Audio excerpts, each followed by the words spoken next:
What's up, everybody? Trading coming at you today. We got another Marvel Crisis Protocol video, and this time we got the Emma Frost and Psylocke Tactics cards that were released last week.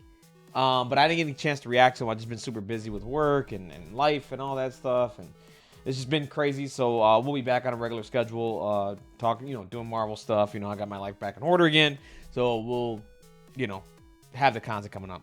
So I'm really super excited for this box to come out. I don't know if you guys know, but Emma Frost and Psylocke are like some of my favorite X-Men characters in Marvel Comics, and they're just really cool looking characters. And of course, I mean, the figs are amazing. I do wish there was a different sculpt for Emma Frost, but that's another subject for another day. But I'm super excited for the release that's coming out. Obviously, next week actually, March 10th. They'll be here, and I can't wait. Honestly, I seriously cannot wait. But yeah, if you guys can, like, dislike, comment, subscribe, do all the things that you guys need to do.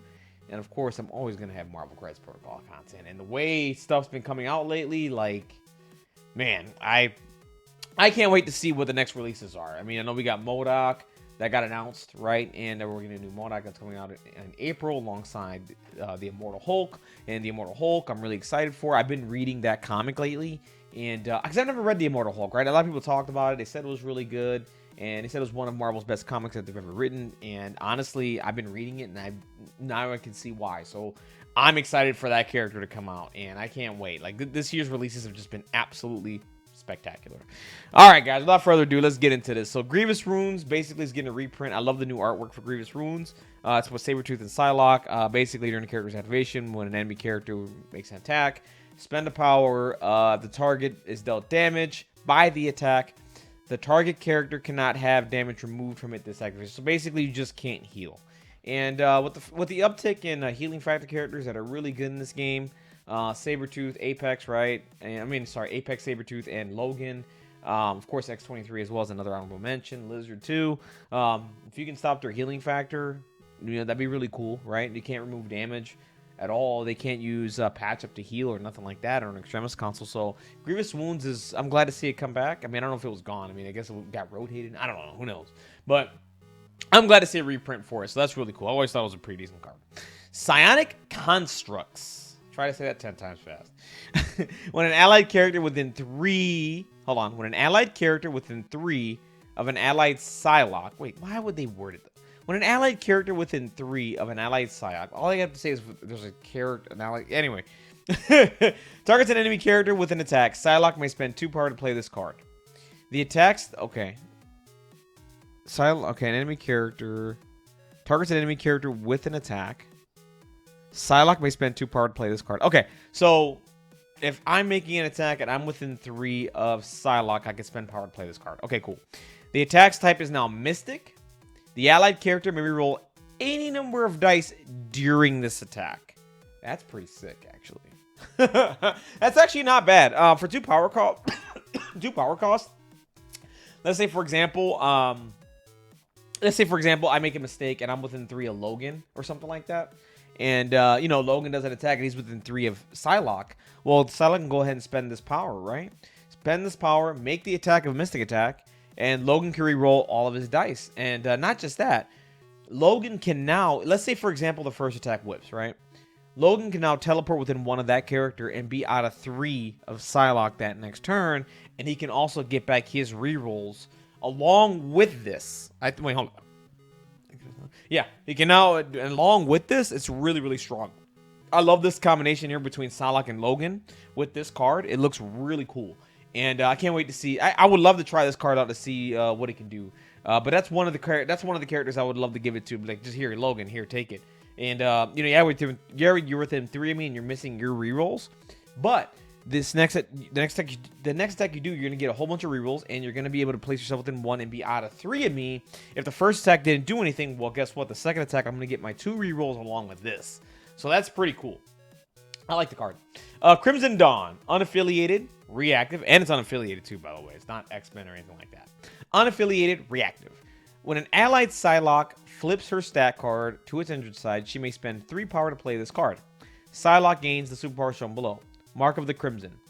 At the beginning of this character's activation, and after each of its actions, this character may place itself within 1. What? What? I already read this, and me reading it again, it still wows me. Like, you know, she's gonna be getting all over the table, basically. Just for her getting to her injured side, now she can just hop everywhere. And then I think she has an advance in her attacks too, if I can remember correctly. It doesn't matter. And she gains healing factors, so now she gets access to exceptional healing. Ooh.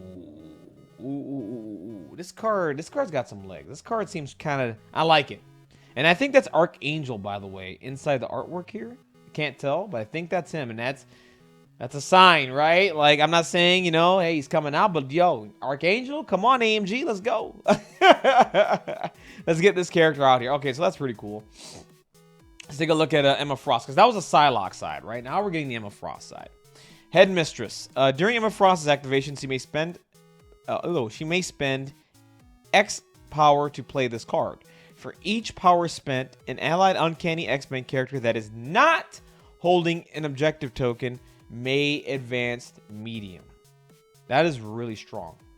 Okay, the X-Men already have a lot of movement shenanigans with Storm's hop, and then from there they have, you know, to my X-Men, they can move towards the leader on the field, and now this. So like, if you give Emma some power, you can possibly, now granted, the trick to this is, and this is where the balancing comes in, right? You can't be holding an objective token, because the one thing they don't want to do, they don't want you to have an objective token, especially AMG. They don't want you to have an objective token and just run away and not play the game, right? So this is to get like those aggressive characters that have been misplaced or like thrown or pushed or whatever the case may be back into action, because remember, there is no range on this either. So she can spend any amount of power and get those characters closer to the action to help you out, to maybe create a point swing for you so you can get back into the game, right? So this card is really strong. I see it as like a turn 3 kind of card, or turn like 2.5, right? So like, you know, you need to make a splash, you need to get your characters, you know, repositioned and do the nutty things. Like, this card is really good. I'm a huge fan of this card, and I can't wait to try it out. I mean, Emma Frost is, I love her as a character. So, like, she has this card, sign me up. Maybe I'll just play X-Men going forward and just become an X-Men player, right? So, we'll see. All right, so this is the Hellfire Club now. This is what I'm excited for. When this card is included in your squad, if your squad is unaffiliated and includes Emma Frost and this card, you may play this card. Okay. Your squad is now using the Hellfire Club affiliation regardless of other affiliated characters. Emma Frost gains the following leadership ability. It is your active leadership. Now that's crazy. So I'm pretty sure there's not going to be an affiliation doc for the Hellfire Club. There shouldn't be, because you can just mix and match whatever you want to do, right? So now those players that want to play unaffiliated can come up with whatever combinations they want to come up with this leadership, and just have a good time and play the game. Like, this is really cool. I love this. Let's see what the leadership does.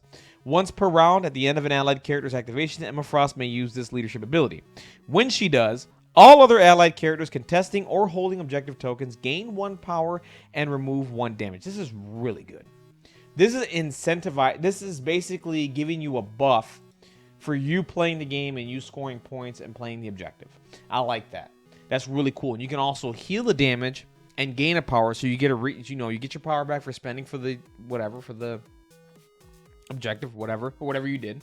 And then as long as you're playing the game, as long as you're scoring your points and doing what you need to do, and you will gain a power and remove a damage. So that's really good. And this is once per round, right? So this is really good, right? This is just absolutely amazing. And I like this. I'm already thinking in the back of my head, like, I think this is maybe like a, I can see some struggle for the cube, right? There's a lot of extracts on table, like, the Senators, right? I mean, anything, right? Anything that you could pick up and just giving you that buff, right? That extra power and that damage reduction, right? I mean, that's not damage reduction, but you gaining, healing a damage, right? That's really cool, and I like that. This is really good. All other allied characters not contesting or holding an objective token lose 1 power and suffer 1 damage. And this is why I think characters like that have healing factor would do really, really well with this leadership, because they, you know, if they're not playing, if they're not grabbing objectives or anything like that, and they're healing, I mean, they're taking damage. I mean, I'm sorry, hold on. They're losing a power and taking a damage. They don't really care much because, well, they have healing factor. They'll just heal the damage anyway. Losing the power hurts because, you know, most of the characters really don't have much, you know, they just gain 1 power a turn. They're not net gaining 2, you know, natively.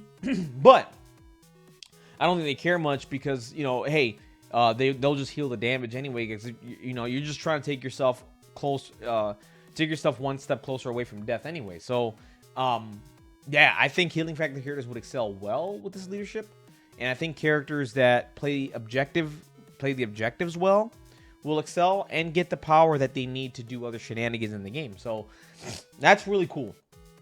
Emma Frost gains 1 power for... Okay, so Emma Frost gains 1 power for each power lost in this way, and may remove 1 damage for each damage suffered this way. So, yeah, those characters are getting punished, but guess who gets the benefit? Emma Frost. And doesn't that seem so thematic?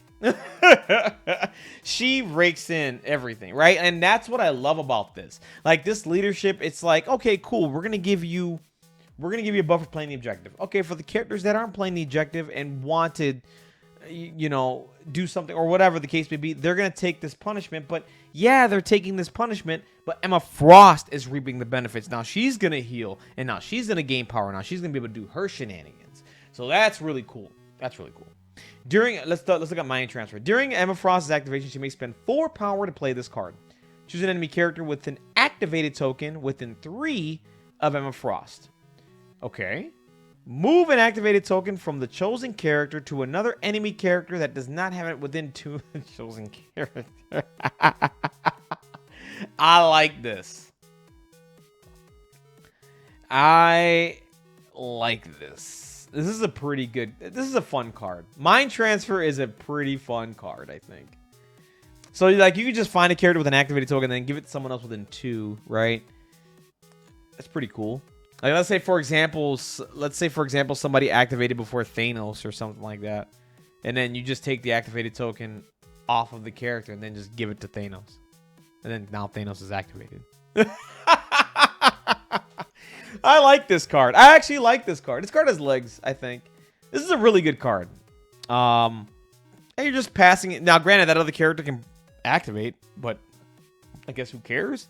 If it's a character that, you know, not really going to do much in the game at that point, and you can hand it over to another character that will really that'll have a bigger impact than the character that had the activated token. Yeah, why not? I mean, I love this card. I love everything that this pack has to offer. I mean, this is a really fun pack. I can't wait to get it next week and to play it out, man. And you know, Adepticon's around the corner, so I got to get ready for that tournament and do well, right? So you know, who knows? Maybe Emma Frost will be in my roster. We'll see. Anyways, guys, that's it for me, guys. Have a wonderful, blessed day. Keep playing Marvel Crisis Protocol, and I'll catch you on the next video. And like I said, like, dislike, subscribe, comment down below, do all the things that you guys normally do. Get me to 1,000 subscribers. And of course, I'm always going to have Marvel Crisis Protocol content. Take care, guys. Have a wonderful, blessed day. I'll catch you on the next one.